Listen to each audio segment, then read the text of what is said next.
Tugenzeeko mu ggwanga lyaffe erya Uganda amawulire agaliyo gannaku meereere kyentegeeza bitalo byereere sigasanyo. Omwana omuwala Omunnayuganda Asse muganzi we era nga kitegeerekeseeko nti nno ono attiddwa ayitibwa Arnold Baba mutabani wa Brian Baba. Abasinga kumwe mwenna mumanyi Brian Baba omusajja eyeegulidde erinnya mu kusala enviiri, wabula mutabani we attiddwa omwana muwala oba muganzi we oba mukyala we ku nsonga ezimu ezitannaba kumanyikwa kubanga tewali yavuddeyo kutuwa proper details lwaki baneeno basazewo okwettingana, wabula ekisinze mu byonna okunennyamiza nti omuwala ono wamaze okukola ekikolwa eky'obutemu naye n'asalawo ne yejja mu bulamu bw'ensi ne baleka omwana omuto. Tugenda kwogera ku nsonga zino eno nga tetunnaba kugenda nnyo wala. Yenze Sheila Adita, subscribinga ku YouTube channel yaffe no tuteekayo obutambi nga bwe buti obulungi tolina kubusubwa. Jangu otwegatteko, twetaaga ba counselors, twetaaga abantu ba motivational speakers, twetaaga ba inspirator gwe ng'oliwo ku inspiring abantu, ate era jangu otwegatteko nga weeyambisa comment section. Mbasaba nnyo mubeere nga mu commentinga nti comments zammwe abantu bangi nnyo bazisoma. Simanyi nti oba ekyo mukimanya, abantu bangi nnyo bazisoma ate era ne bayigamu ebyo babadde tebamanyi. Nange Sheila Adita kennyini injigamu era muli basomesa bange. Kwata ku kadaako woba obadde wakeerabira oleme kusubwa video zonna ze tuteekayo, gwe kwata ku kade. Ate era woba obadde tunaba following ku subscribinga, jangu subscribinga ekigambo weekiri subscribe. Ansanga ku Facebook nkozesa Sheila Adita page, ku TikTok Sheila Adita page, ku Instagram Sheila Adita page, wabula nga ne ku Snapchat kwendi nnyo ndis Sheila Adita page gwena ayagala okunkubirako. Jangu tunyumirwe, jangu tubeereyo tusobole okwogerezeganya. Ngenda kubatwalako mu butambi obumu obwa mwana mulenzi ono, ateekako n'endowooza z'abantu ku biki ebibadde bigenda mu maaso, ate era tukomewo tufundikira akatambi kano. Bannange waliwo komenti nze n'abuuza what killed this young soul. So ngenda babulira about Arnold. Abasinga mubadde mwebuuza Arnold Baba yani. Arnold Baba no muvubuka abadde mutabani wa Brian Baba. Brian Baba menta wange, mulabirako ebintu bingi nnyo era omusajja Brian Baba ebintu byakola ku TikTok fena tubyagala era tubiraba, musajja wa kisa n'ebikolwa bye birungi. So Brian Baba abadde alina omutabani ogwe yandise ku baana b'abakulu omu yafudde mu ntiisa mu ngeri embi ennyo, mu ngeri etisiza ddala. So this is how Arnold has left us. Oba yene ensonga lwaki Arnold essaawa zino mufu oba maiti. So guys, kintu kyadde kiti Arnold yabadde ava ku ambias olunaku lw'ejjo nga we mumanyi ebyaffe by'abavubuka tukyakalamu ne tukuba amabaala. Musajja wattu nayingira amakage kuba abadde alina omukyala nga balina n'omwana, naye nga ntoza mukyala we yali atera omuwoni nga bino ebintu bye mumanyi nti lekerawo obwenzi biki nga mwe mumanyi ebibeera mu bafumbo, naddala nti omuwala oluusi abadde akeberanga mu ssimu ye nga alina byanoonyamu nga we mumanyi abakazi abamu. So Arnold bambi akomawo waka omugenzi nga yebaka, kumbe omukyala yaguze edda obwambe nga yabumulindisiza era kitegereke kuba nti ennyumba eno badde bagisulamu abantu bana, omuto Arnold ne mukyala we n'omuvubuka gwakola naye ku saluuni. Omukyala yagambye omuvubuka ave mu nnyumba agenda aggulewo saluuni ku makya, kumbe amugobawo ng'alina mission gy'agenda okukola. Era omukyala ono Arnold yabadde yakayingira ennyumba leero ku ssaawa 10 ez'okumakya. Omuwala ono n'akwata obwambe obwo n'afumita omuvubuka paka omusaayi we gwatandise omuyita omusajja wattu ne yeerwanako. Baneiba ne bawulira olutalo bagenza otuuka okugulawo nga Arnold avaamu omusaayi mungi. Bambi abavubuka bakyalibe ne bamukwata ne bamutwala ekibuli emulago omuteekateekako ebintu ebisinga nga yagenze dda omusaayi kuba omuwala yamusaze muno n'amusala eno wansi kuba nze mbaddeyo ku mochari mulago fe abajjeyo omulambo ne Brian Baba taata we. So obulamu bwe batyo bwakomyawo kati abantu ababadde batutte omulambo abantu abatutte Arnold mu ddwaliro bakomyewo okulaba omukazi nga n'omuwala yesse omuwala yesaze mbulago n'ava mu bulamu bw'ensi eno naye nga bintu ndooza bibadde mubi omuwala abadde ayagala nnyo ndooza bbaawe nga tamusuubiriza okuba nti alinayo abawala abalala nga mubanyi abakazi abamu balina obujja bungi n'obusungu bungi era nga yeeraalika dda nti nja kutta paka omuwala we yasse Arnold baba n'omwana naye n'akola ki ne yeesala obulago n'afa. So banaye buli muntu yenna obeera ne mukyalawo webaka naye naye obadde okimanyi nti omukyala oyo asookera ku makya n'akufumita obwambe oba n'omusajja kennyini naye asobola okukikola. Tugenda kitwalira ku bakazi bokka n'abasajja mulimu abasajja be tumanyi nga mu basse bakyala baabwe. Naye nze mbadde mbagamba ndi proud Ugandan ate era nze content gwe mundaba gwe nkola wa kwagalana. So banaye wowe owulira nga omuntu nti temusobodde kweyagala ne mu tambula ogende funa omuntu omulala relationship giveemu kubanga ebiseera ebisinga tulwa nnyo n'abantu betwagala nga ate tetubaagala. Olina omulimba nti mwagala biki ebiseera ebimu enwana ezo zivaamu. Arnold ne mukyala we bonna bafudde balessewo omwana omuto bagenda munyumizanga batya nti bazadde bo bonna baafa ku lunaku lwe lumu mu kiseera kyekimu okitegeera bonna babadde bavubuka bato. Arnold myaka 24 omuwala 23 very young and very handsome guy afiiridde mu bintu ebyekisiru mulaavu ey'ekisirusiru ebintu ebyo ebitagasa.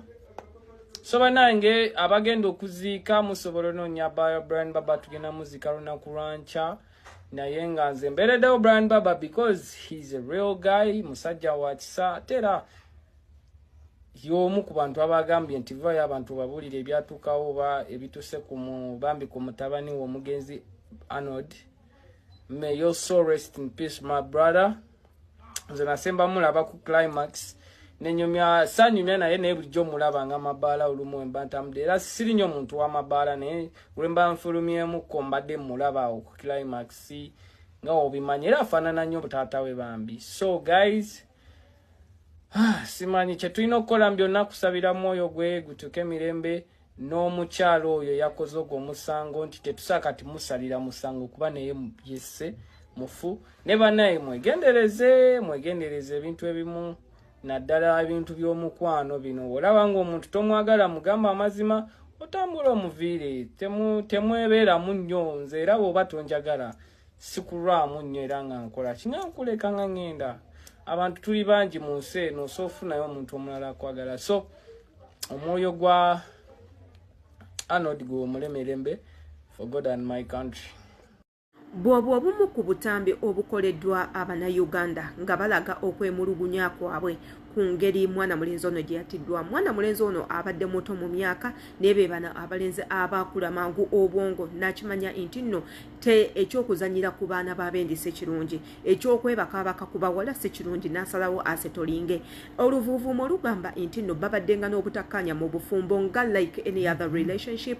Babadde n'obutakkaanya, bamanyi okuyomba, bamanyi okulwana. So this time round kyavuddemu into a murder nti oli kitutte wala nnyo yakitutte tu personal n'abeera nga astabinga omwana w'abendi mpaka we yamuse. Ate naye namala ne yejja mu bulamu bw'ensi ne baleka omwana omuto gwe babadde naye ezzadde etto ddala. Kati ono bagenda kumulekeraani bannanga ekisiraani ky'okwetta ky'ekintu kibi nnyo. Wano wenkubiriza bannanga abantu if you feel like you are not safe, you are not happy in a relationship dduka. Wabula ng'ate ngenda kubatwalako mu katambi kange akaddala akalaga ekikolwa kino ng'engeri ekitali ekituufu. Nkusaba akatambi kange kaneeno okawulirize kuba kalimu ebyamakulu bingi nnyo. Nina bingi nnyo bye mbagambye erimwe abaana ab'obuwala teekako nammwe abaana ab'obulenzi. Jangu obeere nga okawuliriza tokaleka era tokaddukako. Kandibanga kawanvu naye kajja kuyamba gye bujjeeyo mu maaso. Wabula ng'ate nawe atanaba subscribinga neeyongera okujjukiza nti obutambi buneeno ojja kuba obwetaaga. Ky'olina okukola subscribinga kwata ku notification bell nga buli video yonna gye nkuteerayo ebeera ekutuukako bulungi oleme kumisinga. Wabula ng'ekisinga mu ebirirawo byonna bw'oba videos neno oziwadde a like nozuwa ne a heart kyentegeeza w'oba ozilikinze thumb up nomala notuterako n'okitima ng'ekyo okulaga nga sign of appreciation ku butambi bwe tukola nange abunoonya obunzizaamu nnyo amaanyi ate era ng'era ekyamakulu kwe kuleka nga otaddewo comment nti comment yo egenda kutuyambako time to come omuntu ajja gisoma ate era ayige mu comment yo katugendeko mu katambi kange ate era tubeere nga tukomawo. Dear my beautiful girls, bw'olaba nga relationship gy'olimu is taking you nowhere, suulawo tawel odduke. Tewali muntu yenna agenda kujajinga era tewali muntu yenna agenda kusekerera nti lwaki odduse mu relationship. Lwaki mubeera mu relationships ezibanyigiriza ne zibaleetera n'okufuuka abatemu, n'obeera n'ekibi ky'obusi, n'obeera n'omusaayi mu ngalo olw'okuba ossa omuntu. Imagine osse omwana wa munno gwe bataakuzaala naye mbwa omuttidde kimbulaavu. Eyo laavu gye muyina ebatuukisa okutta abantu bannange mmwe mugijjawa mutulagirire. Eyo laavu ennyingi ennyo etiribiyita mugijjawa babazaala nayo mugulangule mugigendera ku basawo baganda. Laavu eyo mugijjawa gye muwa abasajja gye mutasobola kuwa baŋŋanda zammwe. Yemmwe abantu abamu betusanga nga bazadde bammwe temubaagala, baganda bammwe temubaagala, nga toyina na budde bw'ofiiriza kulaba nti nno obuuzaako ku muganda wo omunoonyaako gy'ali kumanya embeera ye mwali nde n'obeera ne laavu eyo eyitiridde ekwagaza omusajja. Yemmwe abatemu. Yenze Sheila Adita following a page jangu ku YouTube channel yaffe tuteekayo videos nnyingi nnyo. Ndabye amawulire g'ono omulenzi omuto atiddwa Arnold Baba. Omulenzi oyo abadde muto akyayina ebiseera eby'omu maaso, alabika obulungi, abadde yeekolera ssente ze, naye amugye mu bulamu bw'ensi mukazi. Can you imagine omukazi bugirlfriend obwo bwe mulondalonda n'akeera ku makya n'akujja mu bulamu bw'ensi ate naye neyetta. Kyandibadde kirungi gwe omuwala ne wetta n'ovaawo n'ogenda kubanga igwe obadde mu relationship you are not happy. Omusajja omwetuggako oyinza okugamba ndaga muntu yo watali tosobola kubeerawo, omusajja omulemeddeko, you failed to move on and get other men. Oli ku musajja omwoyo gw'olaba nti nno toli musanyufu paka gwe lw'ofundikidde n'ogamba kankute. At least wandibaddewo n'olaba ekibi ekiri mu kutta omuntu ne tulaba oba osobola okuddamu n'obeera gwe. N'olaba ekibi ky'okutambula ng'owunya omusaayi mu bantu. Lwaki temumanya your worth? Bannange women know your worth. Bw'okeera ku makya n'otagwa mu mukwano tewali muntu yenna agenda kunenyanze kyova olaba relationships zannema. Bwe mbeera naawe weeks 3 nga nkulaba tolimu mulamu nga nkukanyuga eri. Astagfirullah, nze nga ntambula ngenda toyina ky'ommanja. Ndi mwana wa mwami naawe oli mwana wa mwami. Buli omu atambula ekkubo lye. Get where you think nti nno life yo gyegenda okukyukira. Genda gy'oyagala we waba we wakusanyusa. Nange ngende gye njagala. Tewali muntu yenna agenda kublaminga nti nno oyina abasajja 8. No one is going to blame you. No one is going to blame you nti nno weebase n'abasajja bangi. Kubanga tuli bakyala ebyo bye tuyitamu ogenda n'ofuna omusajja asooka n'akujaajamya. N'ogamba sejja kubeererawo kannoonya omulala n'omulala n'akuyisa kyekimu. Ogenda okufundikira nti gwe eyayina budget nti nno olufuna omusajja nsetolinga. Ogenda okulaba otuuse mu basajja 7 bonna bakusesebula busesebulizi kati asinga kyeki. Kola ssente zo. Okusinga okunoonya abasajja nti mwagala musetolinge temuyina we mubeera ogudde ku musajja omutuuliridde olw'okuba olabye ayina entebe ekitanda ekirungi TV ennungi n'omutuulirira n'obeera toyagala kugenda. Akuyisanga bw'ayagala muvubuka akyali muto akyalaba ebiwala ebirungi ebiwala ebyeyerusa ebiwala ebikuba endongo ebiwala ebifaanana obulungi ng'amata adde ku ggwe asiiba mu ggomesi buli ddakiika obeera owunya buli ddakiika omutuuliridde akyayagala okucakala gw'otudde nga lwaki togenda. Learn to move on. Muyiga okwejjako abasajja. Without men osobola okubeerawo. Ife nga weetuli. Muddukire ku byeyo mukole kuba ffe tukimanya abawala abasinga bye baddusa mu bufumbo. You cannot take care of yourselves. Mujje mukole. When you earn money, when you have a job that keeps you busy, munayitosaana kulowooza ku basajja. Ojja tuuka ekisanga omusajja omulaba ng'ekiteetaagisa because buli kimu kyagenda okuwa you can afford it. Nze Adita sikyasaba musajja simu once I need it I buy it.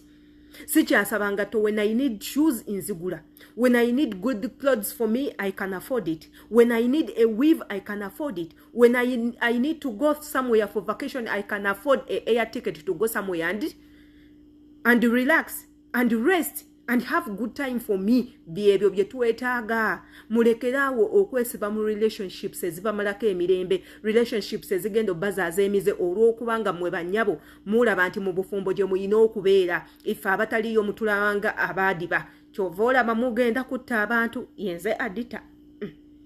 Video y'olwaleero bwetyo bwegenza kansubire nti no oyizeemu muganda wange, to taking things too personal. Bw'owulira nga toli musanyufu munange dduka. However much you've invested a lot, omusajja omwagadde. Men are like that. Men are meant to cheat. Men are meant, to go elsewhere. However omukolera buli kimu, okyusa style eno, omuwaka n'omuwaka buzo, omuwaka ligo, omuwaka koko, omuwaka kangalu, omuwaka ki.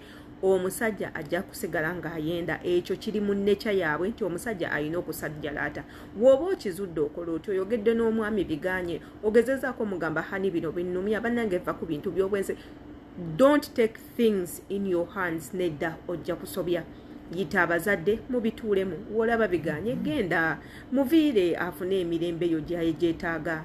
Ate era kankubuulire, tolina mirembe gy'ogenda kugijja kubanga mu nsi muno eno buli kimu kyakugezaako. We try and try and try. We fail and fail and fail. Naye bw'ogezaako osobola okuwangula, naye nga tosse ekyo ekintu kibi nnyo. Yenze Shila Adita, mbagala nnyo. See you in my next video.